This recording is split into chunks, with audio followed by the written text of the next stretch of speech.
executives. That's just his. I guess that's what the whole name Bad Boy comes from. That people don't really understand. What is it? What is a bad boy?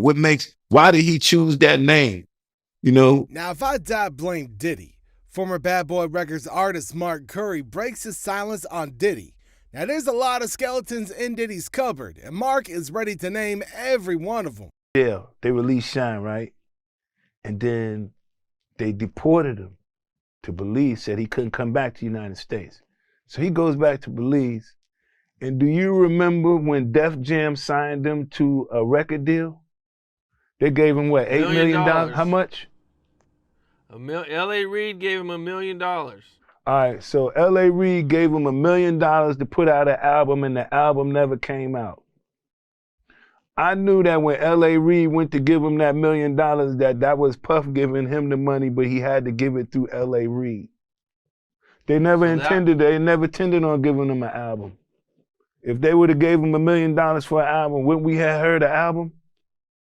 Okay, so what you're saying is this is Puffy's way of paying Shine off for taking the rap for him. You're very smart. That was one. Yeah, Shine came home. He was horrible. Horrible. I mean, his voice didn't sound the same. His lyrics wasn't the same. It was like everybody was so hyped for Shine to come home, and we had been talking about Shine come home. Oh, when Shine gets home, Yeah. you know what I'm saying? Because he just did this bid. It was like he was this, you know what I'm saying? You know, real gangster dude. Now he's gonna come home and he's just gonna kill shit. And he came home, voice wasn't the same, lyrics wasn't the same. That was just a way to get him some money, you know, for what he had to do. And they deported him. Damn. So you be like, damn, you got deported and you ain't got no money? Now, that's just messed up. Now, at this point, you gotta ask, what did Diddy do to Mark Curry for him to leave and start naming every bad thing that Diddy ever did? because I call it a breach of contract, the same way he said the liquor company breached the contract with him. I fell out with him because he didn't put my product on the shelf the way that he feels like or felt like they should have put his product on the shelf. I felt like he didn't give me the opportunity that he feels like the liquor company didn't give him the opportunity. We fell out for the same reasons why he's complaining right now. He's complaining about the same thing I've been telling him about him a long time ago. And then I thought about, everything that I was working hard for, all of the people who I was living for, dreams I was trying to make come true. And then what you really did was just, you kind of just messed it up for all of that for me. So I grew upset with that. And then he didn't have no compassion, no heart, like, hey, you know what? I'm sorry that things didn't work out with you with this music career. Like, fuck you. You know what I'm saying? So when he said, fuck, I was like, fuck you. So I'm going to write a book. I wrote this book in 2009. And I said to myself, you know what? I'm going to attach something to you that's always going to make me money no matter what. I already knew. And when I did this, I already knew it was over. I tried to tell him, I said, look, I'm going to write a tell-all book. I'm doing my story about my life.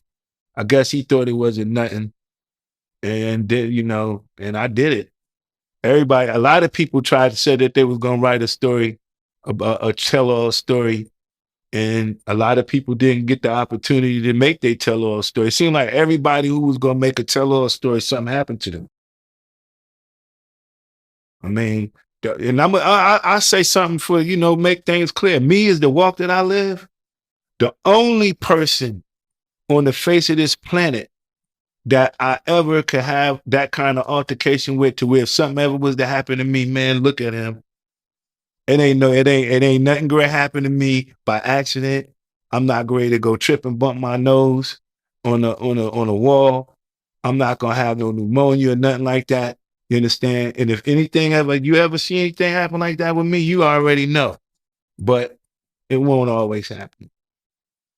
I'm saying. So that's just how that is, man. That's what makes me feel confident to do the things that I do. And I reflect, and I'm like, man, I do remember seeing him being physically violent towards females. I seen him be physically violent towards producers, other record execs, even artists. Always those kind of stories, man. But those stories are seen from the inside out, not from the outside in. So it's just like sometimes you can tell, as a man, you'd be like, look, we're gonna need a fair one, or we a one-on-one, a fair one-on-one. And we fight as men so we can come to we can come to a resolution, right? So sometimes we fight as men, but you see that sometimes they fight. They keep fighting. They fighting with women. They fighting with people. They fighting with love. They fighting with they self. I seen him fight with his own self. And when they get addicted to pills, that it alters the ego. All of that kind of stuff, devices. I seen it all, man. You know, And you said that you seen him get physical with his own artists? meaning like producers, mainly the hitmen. Mainly the producers. And what I mean by physical, it'd be like sometimes it might be a physical fight between him and someone else. And you say, wow, you're fighting even with your own artists. You're fighting when you go home. You're fighting with people in your office. You're fighting with your girlfriend. You're fighting with me. You just want to fight everybody, don't you? And that's what, when you think of that name, that might be what he defines bad boy. It's really about that energy that he feels like what makes him. That's what makes him. He's I always seen violence in him, man. Not only so we can say females, yes. I seen him violent with women. I seen him violent with dudes. You don't think if he hit a man with a chair for dating this girl, they're gonna have a fight at home too. You know what I mean? That's why, they say he busts her nose up on the boat. And have you ever been to Sandro Pay's see a brother play a mandolay? Remember that was in his song? I need a good woman next to me. So didn't it happen in what was it, Sandro Pay? Like that island. And then he bust her nose. They had a shit. She said they tried to make it seem like she slipped and fell. She slipped and fell and broke her nose. Nah, the truth was she slipped and fell and landed on his fist. Yeah, but that's what happens when you put your hands on females. I don't really have much respect for a man who's physically abusive towards women, man. I kind of think they be kind of suspect. I'd be like, man. Now, I don't think Mark had seen enough then. Looks like the straw that broke the camel's back was Diddy doing the same to Mark's girlfriend. One, I want y'all to know this. These stories are strictly for when I was young and I didn't know no better. But now that I'm a grown man, my whole life has changed, man. I'm a different kind of individual. But yeah, one time, a couple of times, even the dancers, like the dancers used to come do the tryouts. They be showing up to the tryout room and all of this. I'm like, yeah, I'm going there. So I'd be like, ooh, look at her. That's the one right there. So I go get the baddest ones, because plus all of the females naturally like me. I don't know what it was, but I knew they naturally like me, and I felt it because I like me like that too, right? So he like, Mark, where you get this girl from? I said, I got her from the club. He said, she kind of bad. He said, if you give your girl to me, I'll give you one of my girls. I said, Puff, I can't give you no girl. I said, but if I walk away and she like you, then that's what it is. But I'll walk away and go to the store and leave her in the studio. I'll come back and she boot up with you and y'all together. I'm going to be like, hey, okay. I ain't going to have nothing to do with it. So I come back, the girl mad. She said, why you leave me here with this creep? I said, where's Puff Daddy? Who else? I couldn't even leave you with someone better. I thought you would be happy. She was like, no, I'm not happy. I don't like this dude. So then she was like, well, I told him I ain't like him, but I got a twin sister. But I told him she won't like him either. That's when he really got mad. I had to get that girl up out of there quick because I realized he was going to try to hit my girl or be violent towards my girl because my girl didn't like him. All of the pretty females I know in the world, man, they don't like you for no money, man. They like you for your heart, especially if she's a female of substance. You know, that's just my opinion. Now, a lot of people lost their lives dealing with Diddy. Now, some died in mysterious circumstances, too. It took a long time for that autopsy to come out. I think there's more people around Puff that lost their lives than the people who were signed to that label with the Migos in them. There was a lot of lives lost on that label. But I think Bad Boy took the record. Who gonna turn down 50 million? Now, I've had to turn down $50 million 4 times. Just to protect my integrity and that virgin hole I was telling you about. Right, because P. Diddy be wanting to party. And you gotta tell him no. You got to tell him no. I did. I did. Motherfuckers be gay in Hollywood, you never fucking expected. They be having these big ass mansion parties, and the mansion party, the whole mansion is a party, and then it's a separate party in the little rooms. I ain't been famous that goddamn long. I'm excited in a motherfucker to be at the mansion party. You be looking in all the goddamn rooms, and you fuck around and look in the wrong room.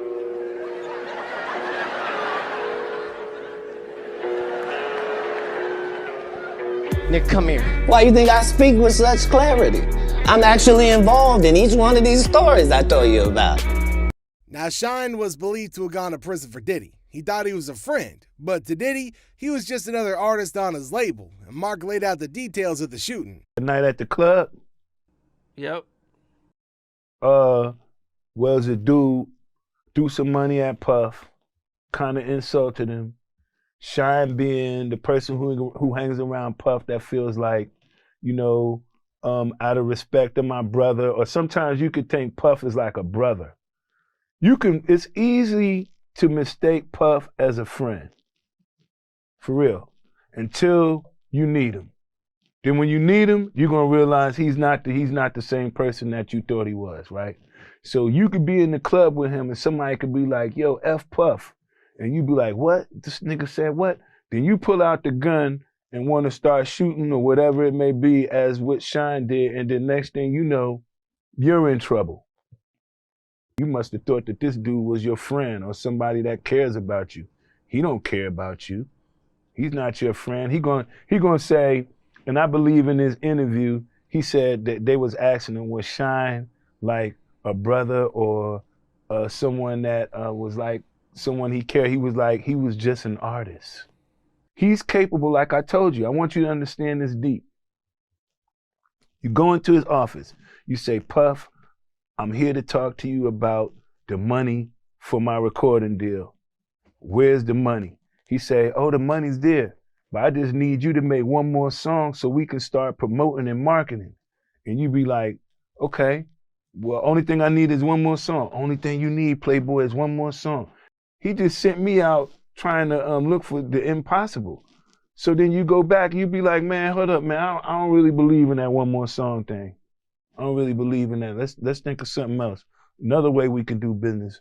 That one more song thing, man, I keep chasing that one more song. I've been chasing that one more song for so long, that song don't exist. So that's what it's like doing business with somebody. It's like the master of evasion. Somebody who can evade any question you ask them. Look, when he first got signed, and one of the first things he wanted when he got signed was a Mercedes Benz. So we go to the Mercedes Benz dealership, and then he wanted a 600, and they was out of 600s. So he told them to give him the 500, take the numbers off, and put the 600 on there. And I realized he couldn't drive. And then the next day I got a call and said for me to come down to the hospital, and they need me to identify some people. And I get there, and the whole emergency room is full of Shine, his cousins, his friends, and everything. And Shine is over in this room. The doctor told me not to tell Shine that his cousin died. In the car accident, the axle of the Mercedes Benz had came out. His cousin was in the back seat, and the axle came out of the back seat on the impact and went straight through his cousin's chest. And I was there for him through that because he lived with me in the house. So the police knew to come to the house, and they was like, do I know Shine? And I told them, yes. They said, we need you to come to the hospital. I know him deep like that. Deep enough to where, you know, it was a time I think Shine he had a gun in the house. and the bullet was jammed in the gun. And he was just so infatuated with guns and Hetchels and Glocks. And every rap that he was singing was like, when I gripped the Glock, and when I dare you be like, damn, you got a lot of raps about guns. Like your raps are kind of violent. And you know what I'm saying? But that's what he felt he wanted to come out with, Bad Boy. So he went around, he had the gun, the bullet jammed, and I tell him, he was like, can you unjam the gun? I say, I grab the gun and unjam it, and I say, Shine, if you don't know how to unjam this gun, you probably don't need to be having it, right? And I knew his grandmother that used to come by the house and check up on him all the time. I used to have to tell her that, you know what, as long as he around me, I'm gonna make sure I'm taking care of him. I'm gonna make sure he's doing the right things. And that was the kind of relationship me and Shine had. Today, it's not like that. I don't hear anything from him. Not that I'm expecting to, but would be nice for him to say, "What up, Curry? I ain't got no problem with you. Don't be mad at me just because me and Puff got an issue." Like, damn, people got mad at me. They was like, "Damn, Curry, I can't be your friend because I'm Puff friend still." You be like, "Damn, don't get mad at me and don't want to be my friend just because you his friend." Okay, nothing wrong with that. Looks like new evidence points that Diddy took out Porter to prevent her from talking to the feds, too. About Suge, and he went up there for guns or location with Suge. No, it didn't happen like that. I know about this personally, bro, because I spoke to the person that Suge people and Suge them had trapped in the restaurant. It was D-Rock, right? And this why D-Rock holds his allegiance to Puff like he do now. Cassie was with Puff when D-Rock called and said, "Yo, my man, I'm naked. I don't have no guns, no nothing. These niggas is up, got me trapped up in this restaurant." He put the guns in Cassie's purse, had her go into the restaurant and see D-Rock and gave it to D-Rock so D-Rock could get out of there. So when Cassie said that he had her go to a restaurant because Suge them was up in there, it wasn't because Suge them was up there, it was because D-Rock was up in there and they was beefing with D-Rock up in the restaurant. So Cassie had to go up in there with the guns. Me and D-Rock had that conversation because I was trying to have a conversation with him about Big again and what was the situation and what had went down with Big. But he never met with me after that. But he had told me that story why he had to roll and rock with Puff now because Puff saved him by using Cassie. Wow, so that's really what it was. That makes sense, though. That makes sense. So when she said that Suge them was up in the restaurant and everything like that, she wasn't going to do nothing. What Puff looked like going up in the restaurant to having a shootout with Suge them? It wasn't because of that. It was because D-Rock was trapped in there with no guns or nothing. That's why she had to go up in there. She had the guns in her purse and had to go up in the restaurant.